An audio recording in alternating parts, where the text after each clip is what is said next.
Or does it feel like you're halfway home again? You say it's hard to imagine. You say it's hard to let go. Trust me, we're just moving forward. Oh, coming at you here from the ATX. It's the Box to Box Radio podcast. With you, as always, your host with the most, Mr. Mason Carmichael. To my right, we got Travis Carmichael rocking his mint green Arsenal jersey. To my left, in a mint green t-shirt that I feel very offended like it was coordinated, is Dirt Mazer. And across from me, producer Chris, not wearing a mint t-shirt because he's my favorite. Not on the mic, doing what he does best, checking the levels, checking the audio, making sure we sound perfect and pristine, as he always does. Guys, I'm glad to be back. I was out for the away leg last week, which I heard went really, really well. I heard you guys did a really good job. Sorry that I had to miss and that my times didn't work out for you guys, but we're here. We're ready to go. Guys, if you're listening to us, that means you have found us on your favorite streaming platform. But let me give you a couple more just in case you or your friends need more options to listen. We are on Spotify, iTunes, Stitcher, Google Play, and finally, praise the Lord above, we are on YouTube. Big fist pumps all around for that one. Guys, you can also interact with us on our social media pages. Twitter is B_2B_radio. Instagram is box_radio. Facebook, Box Radio. And of course, for any questions, comments, reactions to this episode, or anything you want to contribute to the away leg, or maybe you have some pet peeves about your hosts, like please send us an email, 90min@box2boxradio.com.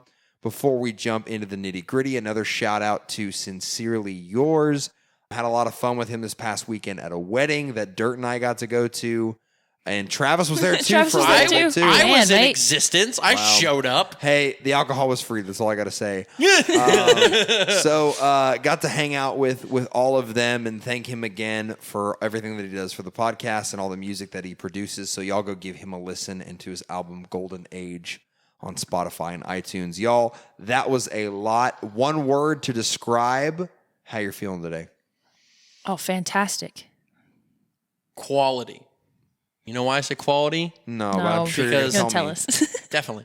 I feel like Dirt and I are I was going to say informed, but it's two words. I knew you'd roast me for it. Dirt and I are on the same Sunday League team because we're wearing matching jerseys. And she is like the guest player that just showed up in a t-shirt that's the same color. Chris is like the coach because he's over there mixing things. And you're the injured guy that just is drinking beer on the sideline being like, hey, run more, yay. And I'm on the actual team because I have the actual jersey. Quality. Okay. Quality. I don't really understand how that's at all relevant, but Quality. Quality. Job one. my one word would be exuberant. Oh, my. Because Did you go to Southwestern? I did, contrary to popular belief. What a I weird word. graduated. Oh. Exuberant because there was a lot of action this week. So before we jump in headfirst to all of this action, there is no shallow end in the pool of world soccer. We are diving in headfirst and getting fully immersed. I want to talk about a little bit of the transfer rumors that are kind of stirring up here a little bit. So reportedly, João Felix, the striker from Benfica, is headed to Atletico Madrid for upwards of $120 million. So that is really, really interesting. That's something that I was not expecting.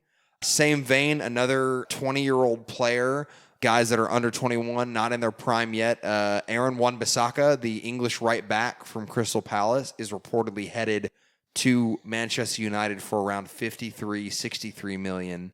So any comments on this, guys? These are the two big ones I wanted to focus on because they're young, they're proven, and they're getting that money. Yeah, obviously the transfer market's crazy now, and the market's so inflated. I mean, you have João Felix, which isn't. I wouldn't even say he's a really proven striker, or I'm sorry, a number 10. He's not a proven player per se. He's a striker. All right, he could play both, but he's not proven. I mean, he played in Portugal on the best team. That's fine. Benfica's a decent team, but like hasn't really done anything in the Champions League. Hasn't really done anything on the national stage yet. And you're paying he's the fourth most expensive player of all time. Inflation. I understand that. However, but also like you look at Atletico Madrid and they sold a ton of people. They sold a lot of people. It's a fire sale. Everything must go. But two things. One, can Atletico Madrid honestly justify paying 126 million pounds or euros for a kid that is not going to get them anywhere closer to winning the title this season? Because that's what just happened. But I don't think that's a true statement. You don't think so? You think signing him makes a difference in the title race this season? I don't think he's plug and play, but he's a better third striker than Alvaro Morata was. No. I absolutely agree. I'm saying they get better, but at the same time, are they getting better than Real Madrid and Barcelona got better? Because Real Madrid and Barcelona spent a ton of money. Yeah, but I don't think this is the only move. I think this is the chain reaction. Like, this is the catalyst that's going to start the moves. But for also, Atleti. if you look, he is 56 million euros more expensive than anybody Atleti has ever bought. Ever. Let's- It's a lot. Let's see if he proves it. But also, you talk about a kid, I don't think he fits their system. Atleti's the type of team that wants to play two banks of four with two strikers, and they want to defend. Defend first and counter. It's always been Simeone. We have to defend. We have to be solid. We have to be disciplined. You're bringing in a kid that, is he really a true number 9? No, I see him as more of a 10. Does he want to defend? Does he want to work hard? I just don't think it's a good fit. Don't you think he's young enough to where that can be ingrained? No, yeah, for sure. And I think Simeone is definitely the guy who can do it. However, is this a kid that for the next 10 years he's your future? Or is this a kid you spend 3 years on and then you try to sell him for $200 million in 3 years? Either way, you benefit from it. But in the It's words true. of Mason Carmichael talking about Mbappe, God forbid, what if he blows his knee out tomorrow? You're out $120 million. Okay, to go off to your point, he's not really a 9. He's not really a 10. Who else on their roster is not really a 9, not really a 10? Griezmann that they just sold. Exactly. Also, he's There you go. well, but- so it hasn't not official yet. They haven't sold he's him. going to be sold. It just depends on where. But there's a whole horde and list of young strikers they bought that haven't necessarily panned out for them. They've panned out later, but at the same time, I just think it's a huge risk for a team that doesn't necessarily have the means to win the league in the next 3 to 5 years. I think for the next 3 to 5 years, they're in trouble. So why would you spend $120 million on hope and a prayer? And I mean, I get it. The market's that way. You look at, a lot of other players being signed, like you said, right backs being signed for $60 million, which just baffles me. It Take my is- advice. Baffles me. It is Aaron Wan-Bissaka though. Yeah, but $60 million for an outside back. That's crazy. which you got. That's the price you got to pay for quality nowadays. But he's Inflation. But you look at how much Kyle Walker sold, and I think Kyle Walker is the best. Okay, not besides Trent, but also Oh, you admit it. Kyle Walker can play right back and center back, and Kyle Walker is way better. So, but he was I think 50 at most. Here's the thing about Kyle Walker. When they bought him, he was 28 years old. It's true. Yeah, all right. And Wan-Bissaka is 20. Aaron Wan-Bissaka is a 20-year-old. He's already been capped for England. I know. He was phenomenal with Crystal Palace last season. And guess what? Same thing for United. You have Diogo Dalot, who's 21, who's a Portuguese right back. He's younger than that. He competed in the U20s, so he's just turned 20. And then you have Wan-Bissaka that can kind of battle that out. You have Ashley Young, who signed a contract extension that can kind of be the mentor for Valencia's both of those guys. gone. Yeah, hopefully he goes to Orlando. That'd be interesting. I mean, like you said, it's the market. It's what the world we live in now. You have, De Ligt and Van de Beek also trying to decide where they're going to go. You have a lot of Ajax players. Also, Ajax just signed Promes, by the way, for the Dutch striker. Oh, Quincy Promise? Yeah, man. He's amazing. From So- Valencia. Yeah, so Ajax Sevilla. From Sevilla. Sevilla. Ajax signed him. But, you look at stupid things, and it's who's the backup goalkeeper for Barcelona? The Dutch guy. Jasper Celessen. They're talking about him to Valencia for $40 million. He's amazing. He's a No, starting he's goalkeeper not. for the Dutch national team. I don't think he's that good. I definitely don't think he's $40 million good. Okay, agree to disagree on that. Yikes. 40, but it's just. so $40 million is the new $15 million. I'm just letting you know That's- that. But why? I don't get it. Inflation. I know. More He's just money. pumping more money into the game, and I don't know if it's good for the game, but anyway. That's neither here, there, nor But anywhere. what's going to happen? It's going to take a signing like this, a signing of over $100 million, that is a complete bust for the clubs to start realizing to reform it. maybe yeah. we should not be shelling out so much money for a chance. Yeah, We'll see. I mean, I think Barcelona is already learning that. They're wary on Neymar because of the Coutinho thing. fair enough. Yeah, Fair but if enough. this goes well, the market's going to go. Oh, I mean, they look like geniuses. It's, it's going to be something skyrocket. crazy. Be interesting yeah. to see if when Kylian Mbappe gets sold from a marketing standpoint, because he's a Nike guy and he's a French, World Cup winner, and Yeah. he's the face of France. I bet you Mbappe goes for over $200 million. I wouldn't be surprised at this fight. Yeah, fair enough. But yeah, a lot of interesting things to keep your eye on. Of course, we are in hashtag silly season where all the rumors are picking up, all the money's being dropped. So keep an eye out on transfer market. Keep an eye out on all the rumors. In the words of Hulu Sports, get that money. Yeah, get that money. Hey, I think I say that all the time. I mean, get paid, get your money. Hey, don't So- hate on the guy for getting paid, Ed Johnson. That's right. That's right. Oh man. I had to. So keep an eye on that. We'll definitely be breaking big transfer news as fast as we can. If there's any transfers that we missed that you're like, hey, you freaking knuckleheads didn't talk about this one, like, again, email us, get at us on social media, roast us. We're fine with it. We've got ample sunscreen here in Producer Critch's kitchen.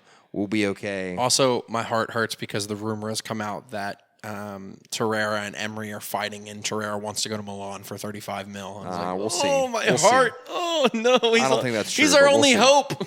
We'll see. He was not in the advert where Arsenal dropped their new kits. No, I don't. Yeah, I think it's not good. So we'll kind of see what happens there. But lady and gentleman and producer, Never mind. we're Leave that moving one. forward in our regularly scheduled programming.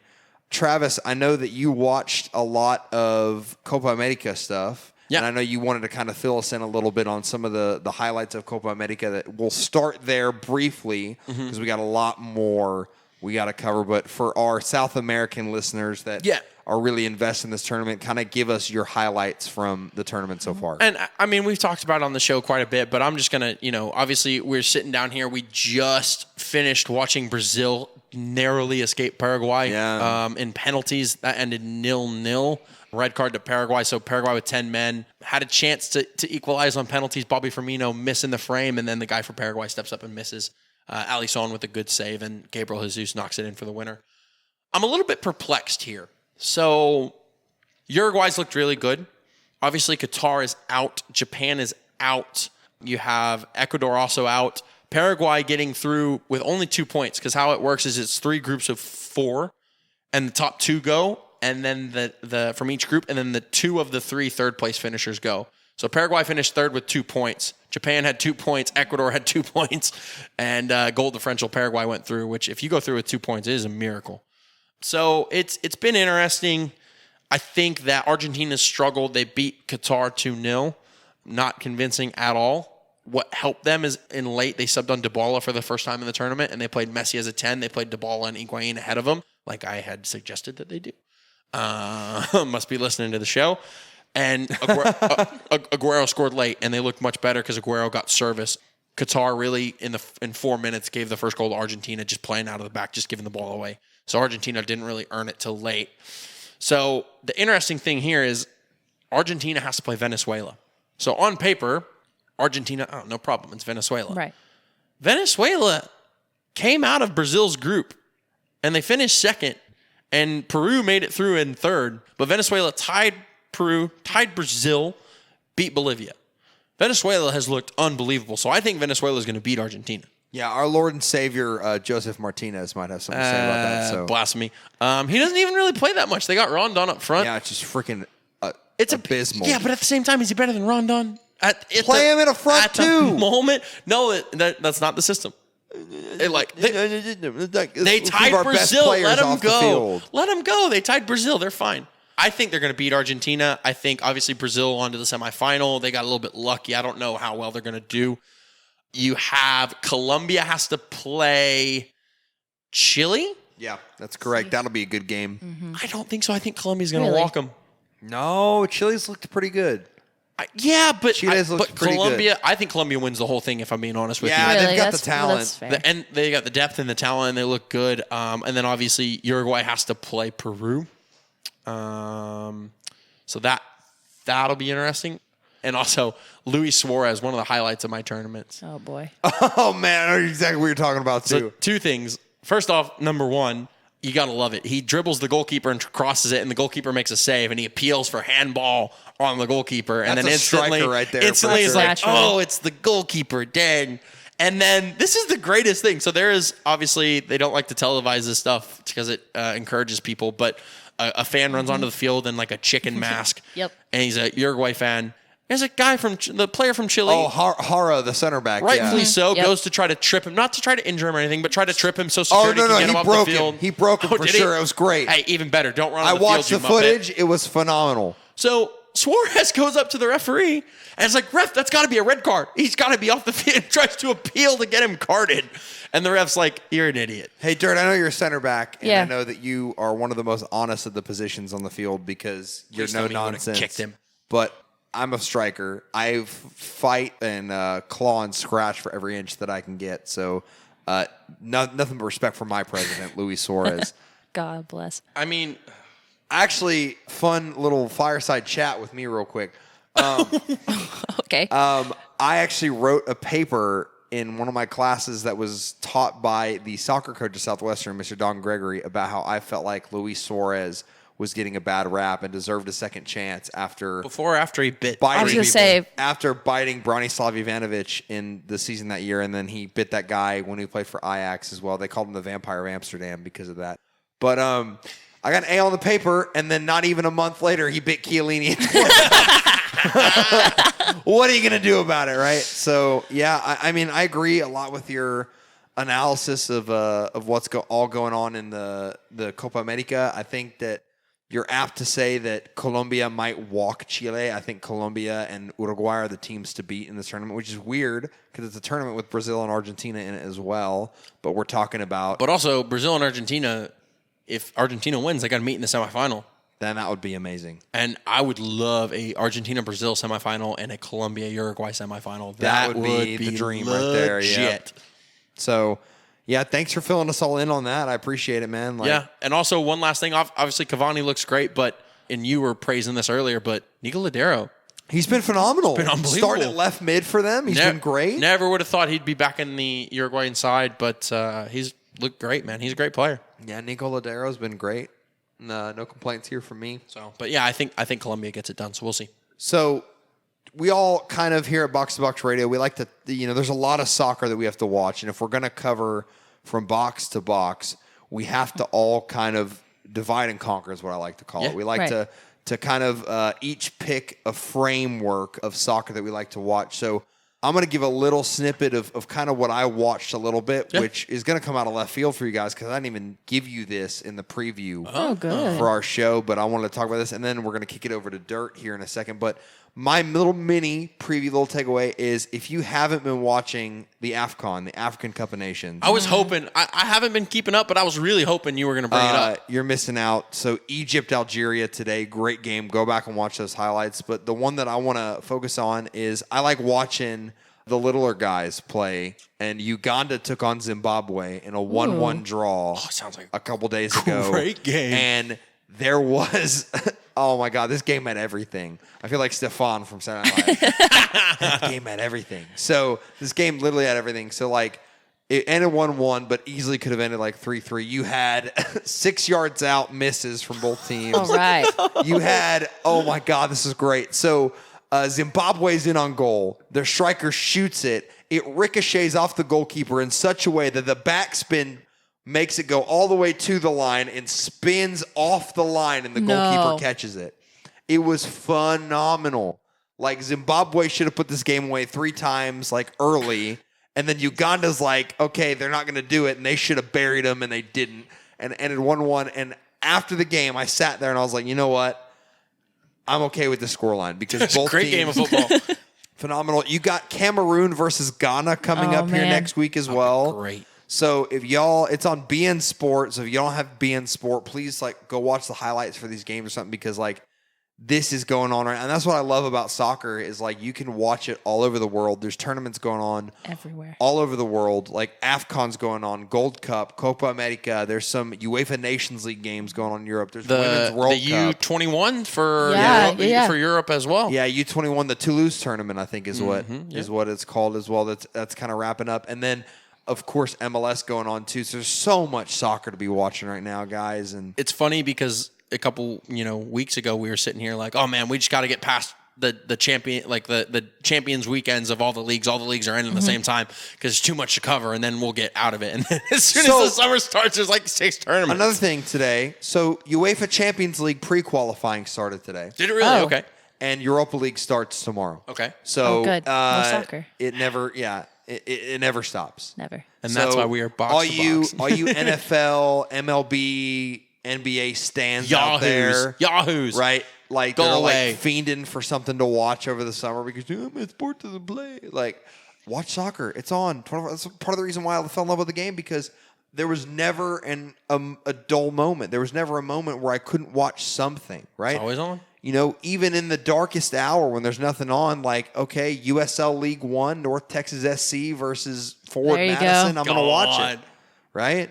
So always watch it. So that's my little AFCON spiel right there. So now we're going to kick it over to Dirt Mazer, and we're going to talk about her favorite subject of all time, Women's World Cup. So Dirt, give us the lowdown. What happened? If you can, you know, kind of hold back your excitement, hold off on the U.S. game till the Absolutely. very end so we can all kind of jump in and get a piece of that. But what's been going on? Yeah, no worries. I was going to stop in there anyway, so that's fine. Okay, so let's start with Italy-China. So Italy walks away 2-0. China played better ball, I think, than they have in the entire tournament. China's only scored 1 goal in group play, so they're coming into this round of 16 with 1 goal under their belt. That's all right. It's unfortunate, but it happens sometimes. Italy walks away 2-0 on that one. Yeah, I watched that one, and I just feel like China was never going to score. No. Well, it and that's the thing, like- it's the buildup. I watched Never that gonna one score. too. I saw that China in the second half came out. They were a different team, but every single effort they had was either a dribbler to the goalkeeper or half chance. wide. Just It was a half chance, terrible. yeah. Yeah, and that's how they played this tournament, unfortunately. I feel like Italy's been the shock of the tournament, by Yeah. the way. They have been the shock of the tournament. They've been great. They've been great. And then freaking so Italy, let's commend them. Yeah, so this yeah. is their second ever World Cup that they've qualified for, which is a great step in the right direction for that team. But China, they're one of those third place teams that snuck in. They had one goal Yeah. before this game, and it showed. Yeah, it really did. And looking at the U.S. and how the round of 16 turned out, I thought they should have been playing China. I thought a 1 seed plays a 3 seed, Yeah, it's depending on. It's just a strange- weird. It's It's FIFA. all weird, It's yeah. just FIFA. it's really weird. But But yeah, I think, and this is the most important thing, and I think it can't be missed here in terms of the women's game, and I'll get your opinion on Yeah. it. But I think the reason that Italy has done so well is because Serie A came out and said every team in Serie A must have a women's team. They came out and said, if you have a men's team, you must have a women's team. And so I think there was obviously, you know, some of the better players for Italy were playing abroad Right. and came back to Italy because the league was, you know, to grow the league. And obviously you look at the San Siro and Juventus having 38,000 people or whatever watch a game. So I think that's a huge testament to the growth of the women's game. And I think that's one of the reasons they've been so successful. I have to agree with that. I think having them go overseas to play and then coming back to represent, they're trying to prove something, and they're trying to show what they have and what they've learned, and it's working out really well for Italy. Yeah. To move on, Sweden, Canada, poor Canada. Oh, Canada. But, Oh, Canada. oh, Canada. Oh God, this game was terrible to watch. It was painful to watch. I'm not going to lie. Walking away with a 1-0 on Sweden, I expected a way better game. I don't know what you guys thought. My biggest takeaway from this game is so Christine Sinclair, we talked about, is like what 3 goals away from 2 or 3, yeah. 2 or 3. breaking Abby Wambach's all-time Yeah. record, and Janine Becky takes a penalty kick and misses it. Yeah, Tell what? me about that. Look, I think, thoughts. and I think Becky might be their best player currently. I think she's great. She's unbelievable. But in the moment where 10 minutes to go, Yep. you need a goal, you need to equalize. The player for your country, the best player ever for Canada women's national team with the most goals potentially in the history ever of the game, from 12 yards, you don't think she's going to score? And that's my thing that you're going to be very upset about, because this is a stat I think you don't know about. Janine Becky has not scored a single goal Yes. in the World Cup, and they let her take the penalty kick. That's too much pressure for a kid because she's still very young, and She is. she's an unbelievable player. And it happens. I mean, you see Sam Kerr miss in the penalty, like it Right. happens to the best. But why wouldn't you have your talisman? Yeah. your number. I don't know 9, why like your center captain, your forward. leader. Like that's the reason she's playing in this World Cup. Like she could have, like, if she's not going to be the set piece penalty taker, then why even go? She's just like, I'll just retire. No, she's there to score goals. She's there to take over Abby Wambach. And if this is her last ever World Cup, and you know there's That's been a stories of shame, that, yeah. it is a shame to walk away with that. That's just unfortunate. Hopefully, she'll at least play in the Olympics coming up. I sure Yeah. hope so. I would love that. And then last for the round of 16, U.S. Spain. We walked away 2-1. I want to hear your thoughts before I jump in, guys. What are you thinking? So to Spain, in the words of Lucas Leiva, unlucky. I'm going to go with the words of the Mexican national team to the Dutch national team in the 2014 World Cup. No era penal. No, neither of them were penalties. No. Neither of them were penalties. Oh, and Mason and I were watching it. Shout out to, the Austin Anthem and kind of the supporters group there. Easy Tiger, yeah. The for Easy hosting Tiger us. on 6th Street, Yeah. the women's supporters group for Austin Anthem. My cousin Sarah, shout out, put something together with her kind of crew. It was a great atmosphere, but Mason and I, everyone's dancing, celebrating after the penalties went in. Mason and I are just sitting there looking at each other like, Yeah, apologies to the Ladybirds of the Austin Anthem for not celebrating. But no era penal. I'm a man of principle, and I cannot celebrate a goal no matter how much I love the team if I know for a fact that the goal should not have stood. I mean, I celebrated that full time, but because I knew that the U.S. women should not have won that game. They should not have. I believe that Travis kind of half-heartedly agrees with me a little bit. Dirt and I talked about this before the podcast, and she agrees with me. She's like the biggest U.S. women's national team fan that I've ever met, and she agrees with me. now, Yeah. Sorry, but real quick. So I disagree in terms of So both of them were not penalties, but I do think that the U.S. would have found a way to win the game. I can't argue that. I think walking out of this group play, Spain was a shocker to the U.S. I think we got away easy in group play. Clearly, we're scoring 20 goals in group play. And we come to see Spain, who is not a 3 seed. They're a 2 seed. Yeah. But also, they've been doing very well in the tournament. Exactly. And so I think to walk out there was a shocker. And I think you're right. We would have found grit. We would have found a way to do it. But I have to agree with Mason that I don't think they were penalties. We should have walked away 1-0, Spain up. So I like the way that Spain played against this U.S. women's team because Tactically, they were brilliant. so Yes. tactically they were so like they high press when they could, Right. And when the high press was broken, they sat back in a 4-4-1-1 in kind of a low block in their area and said, "Hey, you're either going to break us down or you're going to hit crosses. Like that's your only two options. You're not going to find space through the middle." And to their credit, the U.S. women's team didn't really have any gilt-edged chances except for the penalties. And do you guys know which team and which approach the Spanish team must have watched film over to employ this tactic? I do not. Enlighten us. Japan 2015. Ah. yeah.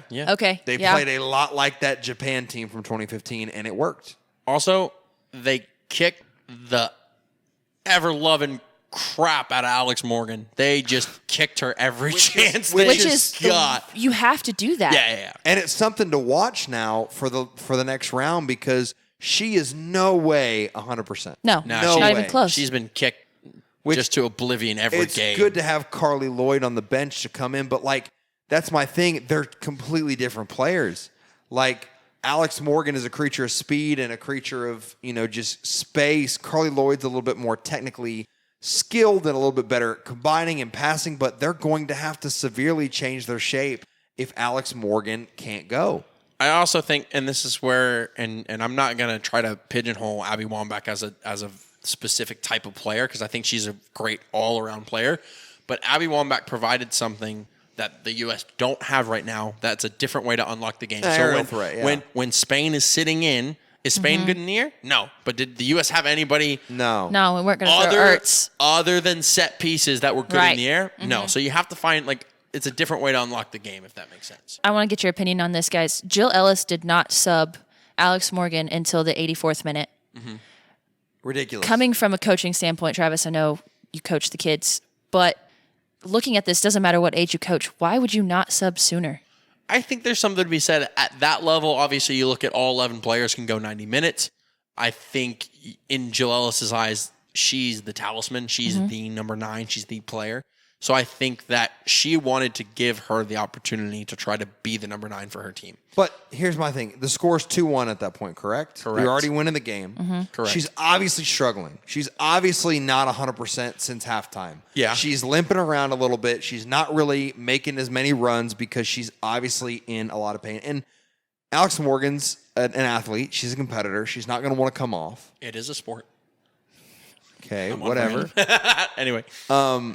So I think that's poor management from Jill Ellis because that is very small-minded. Yes. She's thinking of the game that she's playing in currently and not thinking about, hey, if we don't have Alex Morgan against France, we're going to lose because we're not going to be able to put the ball in the back. But also, how many times I give her credit for being in the moment, because how many times in the world have you seen striker for the center back? And I know that's not your ideal sub. You would put on Carly Lloyd for her maybe, or someone like a like for like. However, how many times it's like, oh, we're going to take him off and rest him because we're going to the next round, and then, oh, you give up a goal.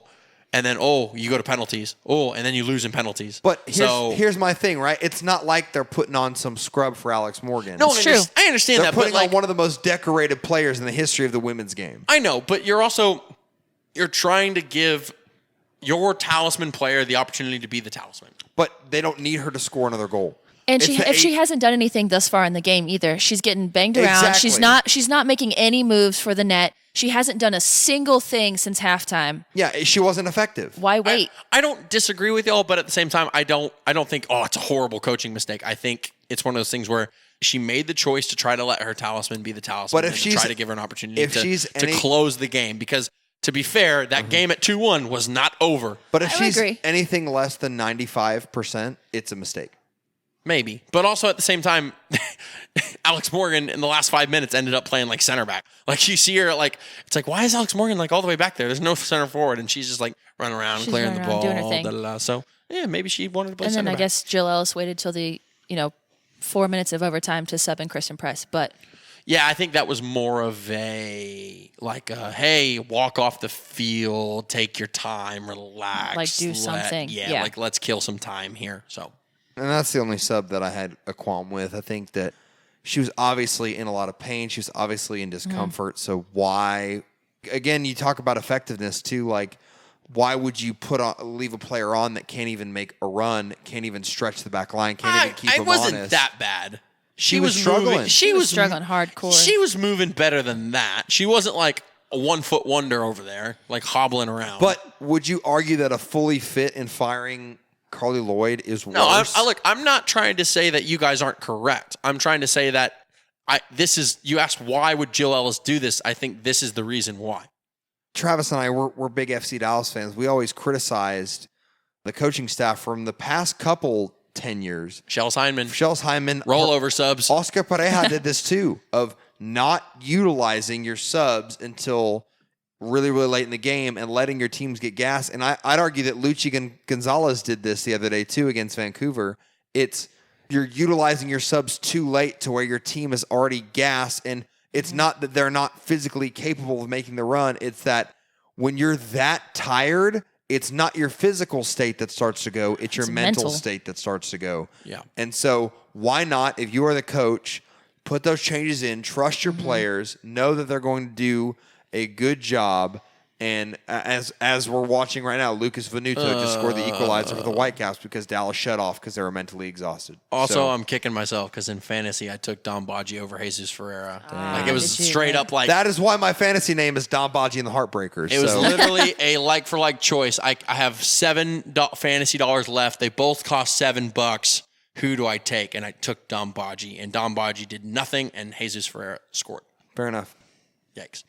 So that's honestly my take on Jill Ellis and her sub pattern. But before we move on to our last topic, and I'll kind of get your guys' opinions on that, I wanted to highlight, so today, which we're recording this on a Thursday night, so England, of course, took on Norway in the first quarterfinal match, beat them 3-0, whacked them, and we don't have a lot of time to get into this in detail, but I think the scoreline says it all. Yeah, Lucy Bronze take a bow. That's all I got to say. If you haven't seen Lucy Bronze's finish, go look it up. So here's all you need to know about the goal. If you never even watch it, she hits one from outside the box, first time, right under the bar, and immediately they pan to David Beckham, and David Beckham has the most get on with your bad self look in his entire life, and his daughter's freaking screaming her head off because what a hit. So hey, if you didn't see it, tune into SportsCenter where it'll make top 10 as like the 5th play, and then there will be 4 baseball plays ahead of it. And then Wayne Rooney will get number 1, which, by the way, if you haven't seen Wayne Rooney's goal from 70 yards, no, it's like 55, 60 yards. Bro, he's at least 15 yards and it in was his own half. First touch, but again, we'll talk about MLS action this weekend a little bit. but we'll kind of roll into that for next week because there's so much to talk about right now. But I want to talk about the conclusion of the group stage for the Gold Cup. We got about 8 minutes left in the show. Oh, yeah. That's pretty ample time to talk about that. I have a lot of opinions on this. So, of course, the U.S. beat Panama. Both teams ran out of B squad because they were both through. They wanted to rest their players. U.S., I don't know about Panama, but U.S. changed literally all 11 Panama players. did as well. Panama Right, rotated the squad pretty heavily. So, goal in this one from Josmer Altidore. Shocking. Josie Altidore scores a center forward that scores a decent goal. So, great goal, by the way. I want to hear y'all's thoughts on. Okay, so U.S. in the next round is taking on Curaçao, who was Vamos, Curaçao. shut up. Oh, that's Lord have mercy. dude. That was a great goal from Curaçao. It was. You're not wrong. Outside the box, freaking screamer. 93rd minute to go through You're right. against But- Andre Blake. Fair enough. Yeah, that's fair. So, I for one think the U.S. men's team will get past Curaçao. I hope so. If we got big problems, if not, but I mean, to be fair, they did beat Honduras and they tied Jamaica. So we have 6 minutes, 8 minutes, whatever time we got left in the podcast. I want to know from each of you one thing that you liked about this U.S. team through the group stage, and it can be from this performance, it can not be from this performance, and one thing you are scared or apprehensive about for the rest of the tournament. So positively, I think we were patient against Guyana. I think that obviously if you can't get up for the Trinidad game, you don't deserve to put on a U.S. jersey ever. So I think that was more emotion than anything else. I think from a positive note, we have found the center backs as of right now with Brooks being injured. Yeah, I agree. Walker, Zimmerman, and Aaron Long can play. They're good at out of the back passing the ball. Although Matt Miazga had a I great don't- performance against Panama. He looked really Against good. the Panama B team, he looked good. Great. Well, what does that mean? Awesome. Fantastic. Tim to be Ream benched does not somewhere. excite me at left back, but like we talk about all the time, he's a tweener. He's not a center back. He's not a left back. He's great in a back three, which Berhalter with his weird tactics is playing Nick Lima as a right mid, and Tyler Boyd tucks in to go up front. Two things concern me. I think the creativity has been much better from the U.S. And when we play teams that aren't as good as us, we're able to unlock the game in different ways. And I think patience has been very good. We also are very good on set pieces, so we can unlock the game in a ton of different ways. However, Justy Zardes is not a proper number 9. We need Josie Altidore to play number 9. And we don't have a 6. We don't have a 6. Bradley is old and not good enough. Will Trapp is a joke at 6. We don't have a 6. Tyler Adams is obviously injured. Nick Lima could play right back long term. I think Tyler Adams has to be the 6 moving forward. Because it's just Bradley and Will Trapp, they can't defend. They get the ball and it's like, oh, I don't know what to do with the ball, so I'm going to take 8 touches. And it's a lot like, Mason, I think you'll appreciate this. It's a lot like Chris Durkin in the U20 World Cup. It's like, oh, I got the ball and where am I going to go? I hate Chris Durkin. 85 touches and Weah's Oh, open. Weah man. come 3 feet from me like Coughlin giving it to Santi Cazorla at Arsenal back in the day. Come take the ball from my foot because I can't pass the ball. So I'm really concerned that when we play a Costa Rica, when we play a Mexico, that when we are under pressure, that we don't have a 6. Yeah, We don't have a 6, and we need a 6 desperately. fair Yeah. enough. So props to U.S. progress. We talked about, our one word a couple weeks ago. I think it was actually my first episode. Yeah. One word to describe the U.S. team. And I think Travis today, I'm sitting in his chair today. Sorry, Travis. Use the word progress. Progress is, I agree with you. It's And huge. through the group stage, we've seen it clearly. I mean, it's working. We're getting players into the right positions. We're figuring it out. But I have to agree with Travis here. I'm worried once we leave this, when we face a Costa Rica who's shockingly whooped our butts the last couple of times for no reason. I wouldn't say Maybe. shockingly. They're pretty good. Yeah, but I feel like as a U.S. team, we should have been a little stronger in those games. Also interesting, Costa Rica didn't bring or aren't starting Keylor Navas. But oh, okay, yeah, that's interesting. I think it might be an injury thing, but I think it's age. might you be think so? age too. How but, old is he? He's old. He's But- like 33, I think. Okay. But y'all, Costa Rica's on the opposite side of the bracket as we are. We're not going to have to play Costa Rica. We're playing Curacao, True. Right. And then it would be what? Haiti? Maybe. Haiti. No, so Haiti and Canada Haiti, Canada play, right? that's the opposite side of the bracket as well. Is it? Really? So Because I know Haiti- Costa Rica plays Mexico. Costa Rica, and the winner of those 2 games play each other. Okay. And so we, the Is U.S. it Panama? Panama Yeah, and the winner who of won that group? Panama and Jamaica. Yeah, Jamaica Oh, did win that group. Jamaica they barely won that. skated by because they So tied. Yeah. Yeah, and we've had issues with Jamaica in the past. We've seen so. Very much so. But I think either way, facing stronger opponents. A bit frightening. Yeah, as we move forward. Yeah, I agree. So my positive from this game is feed the beast. Josie Altidore, get in there, son. Oh, he was so happy too. He was great. was. He loved it. He did 4 pats and hard hits of the crest on his chest. Gave it a grabbed the kiss. jersey, gave it a kiss. Like He looked you ripped, could too. tell how much it meant to him. I agree with you. I think he is a much more well-rounded number 9 than Giassi is. So give him. I think you play Giassi against Curacao because he's still not 100%, Josie, and then you give him the next game. If we get through Curacao, or bring him on to have him kind of seal the deal and Maybe get like us a 45 and 45 against Curacao and see who's better and then go from there. So my negative is that it's Berhalter getting in his own way. It's the personnel Overplaying the game a little bit tactically. not tactics. It's personnel. The personnel that he chooses to put on the field is not the best 11 that we can field in this tournament. I'm not even talking about the injured guys. I'm talking about like Will Trapp. Tim Ream at left back, garbage. But Right. who else would you play there? Oh, did you not see Nick Lima left. the Reggie one and Cannon. only son, Reggie Cannon, I like me some at Reggie right Cannon. back, saucing fools up and down the wing? But Right. I see why he does it though, because tactically it becomes a back 3 when we have the ball. He doesn't want Ream to go forward. He wants Ream to stay, and he wants Aaron Long to slide in the middle, and he wants Walker Zimmerman to slide out But wide. here's my rebuttal against that, right? Right. So that asks Michael Bradley to push up farther Right.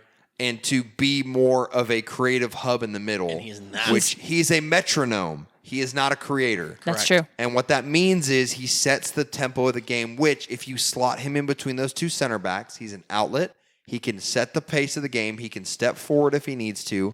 Nick Lima, Reggie Cannon, they're both very attacking, very good fullbacks. Put them in, have Bradley sit a little bit deeper. So you want Bradley to become part of the 3. Yeah, that's what it is for Toronto. When Toronto won the MLS Cup in 2018 And almost the Champions League. and almost the CCL, they played a 4-1-2-1-2, and Bradley in possession dropped back as a center back, and Betashore and Morrow flew down the wings, right? And he looked great. He possessed, dictated it, the, yeah. the game. He was the metronome of that team. He wasn't the guy that was playing the final game-breaking pass. He was the metronome, because if you give Michael Bradley too much time on the ball and ask him to make that final pass, Yeah. he's going to not make the pass you want him to make, because he's going to try and be the hero and make the game-breaking switch. And that's not what you need him to do. If you put him as a center back, he'll distribute the ball and he'll play the game more simply, right? Yeah. So you would rather see the 2 sit, Bradley tuck in, and both outside backs just go forward. Yes, I would. And then that fair. allows Tyler Boyd to get isolated one-on-one with center backs because he's cutting inside. Yeah. You can have Paul Arriola or Jordan Morris, whoever you want, although Jordan Morris looks really scared in this game. I mean, yeah, he's got no problems. Paul Arriola one-on-one with the center back, or he can provide width, and Nick Lima can cut in a little bit. And then that allows Josie to post up high against the center backs and not have to check then in and Pulisic create. to play off him. Because Yep. Pulisic and Boyd can cut in and play off him. Arriola can provide the width, and it's just a better look for the U.S. team. in my opinion. I don't disagree with you. The problem is they have spent so much time tactically trying to figure out every game in the group stage. Okay, when we get the ball, Lima shifts. It's a shift to the right. Shift to the right. The back 3 slide over. Lima goes to the right mid. Tyler slides up. And it's like, okay, great. It's again, and I think it's overkill. Yeah. It's good to have multiple ways to play. Yeah. Because when the chips are down and you need something different, You have to feel unlock like the game in different ways. I feel like, Yes. and that's the thing. Maybe Reggie Cannon doesn't start from the beginning. Maybe you put Lima at the right back and Ream at the left back, and then you're like, hey, we're down 1-0 against Jamaica. That's it's a frightening not, concept it's in itself. It happened. Yeah. It's not working. We're gonna pull Tim Ream and put on Nick Lima, or put on Reggie Cannon. Lima, you're gonna go to the left. We're gonna change the shape a little bit, and we'll see what happens. Fair enough. That's fair. So yeah, any closing thoughts on the Gold Cup game? or- Yes, I have one last thought, or I'll do 2. So one, Curacao advances. That's great. Who would have thought in the world that in a group with Jamaica, Honduras, El Salvador, and Curacao, of all the groups, I'd say that's the group of death, because obviously the groups are Yeah, Yeah. that Jamaica wins the group, which not horribly off. That Curacao advances, El Salvador out, and Honduras gets last place. But Honduras showing their quality at the end, they absolutely just slapped the living hell out of El Salvador. I got to talk 4-0. about that with George Castro, one of my coworkers is a huge El Salvador guy. Like his dad grew up in El Salvador, and basically it's same old from El Salvador. Yeah. They sat their best player, Andres Flores, the Portland Timbers guy, on the bench, and they played as if they were already in. They played for a draw because that's all they needed to advance, and they looked They scared. got slapped 4-0. And obviously, great goal. If you haven't seen it, please go look it up. I think it's goal of the tournament. Curacao scoring. Dude receives it 93rd minute. You need a goal for your country to go through. And it's so easy in that moment just to miss the frame. And he puts it dead perfect upper 90. Unbelievable. But then, this is the last thing I'll say. Haiti wins the group. They beat Costa Rica on a goal in stoppage time. Right. I can't remember the kid who scored it, what his name is, but he scored an own goal. And then Alexis, the right back. Yeah, scores an own goal and then comes back, and it was such a good finish. Ball pops out to him about 6 yards, easy to sky it, and he just passes it in the roof of the net. And it was at Red Bull Arena, and all the Haitians are just losing their 'cause minds. You got Derek Etienne, who's the hometown hero playing Right. there. And then you had a guy, Bisson, who is a center midfielder for North Texas SC. Made good his man. Haiti debut in a Gold Cup. So, yeah, I think that's a great storyline there. And obviously their goalkeeper's legit. Didn't he play? Oh, Johnny in- Placide, he played yeah. in He played in France? For Stade Reims in France. Yeah, he's legit. He's the captain. He's money. But I mean, just to see like the goal goes in and it just like they win the group. I don't think they've ever won a group ever. And haven't. with Costa Not- Rica nonetheless, which is Right. which is a monster in CONCACAF. And then everyone runs to the bench, celebrates. Goalkeeper comes all the way up, and the guy celebrates so hard he pulls a cramp and has to get stretchered off. But the Gold Cup is just getting better and better, and even teams that got smashed like Guyana, Guyana's not that bad of a team. No, they're not. Their captain played for Bolton. They have a lot of guys who play in the 5th division in England. They have the guy for the Philadelphia Union who's their center back broke his foot in training. Warren Creval, the center midfielder. It's unfortunate, but CONCACAF's getting better and better, man. So. Dirt, you got any parting words for us here? Or? Yeah, I think there's a difference between playing not to lose and playing to win. So I'm excited to I watch. like that. I'm excited to watch the U.S. play to win and not just play to hold out. I love all of that. from Welcome you to the guys. show, Dirk. Hi, thank you guys. Thank you. Oh, Welcome. my hero. I love all of that. So yeah, I agree. I'm definitely excited to see what happens. So y'all, best ways to watch the national team. So on Friday, the women take on France in the quarterfinals. So yeah, Quarterfinals. by the time this comes out, we'll that game will already be over. So we'll talk And about we'll talk it on about Monday's that pod. on Absolutely. Monday's pod. Yeah, and then the U.S. men's team takes on Curacao. I believe it is next week. So y'all be on the lookout for those two games. Sunday. I'm excited for that. Yes, Sunday. Dirt whispers into the microphone. What time's kickoff? 6 p.m. Cool. So we will potentially have that for you on Monday's pod. Yeah, Sweet. Yep. so we should have both of those games on Monday's pod for you. Keep a lookout on that. So a lot of ways to watch your nation compete, whether it's on the women's side or the men's side. Y'all, that is all the time we have. Thank you so much for tuning in this week. With me, as always, producer Chris across, the best producer in the game. To the right, Mr. Travis Carmichael. To the left, Mrs. Dirt Mazer. I'm Mason Carmichael. Travis A-Day is MIA again. Hopefully we'll get him back on Sunday evening. But guys, thank you so much for listening. We got, of course, this episode up on all of our streaming platforms. So be on the lookout on our Twitter post on B_B_radio and on Instagram, box_radio. We will post links and ways that you can listen. So be on the lookout for that. Thanks again to Sincerely Yours. Guys, I'm very, very excited about all of the action going along in this summer of soccer. So hopefully we'll have some very, very good news for you guys on Monday, and we'll see you then. Or does it feel like you're halfway home?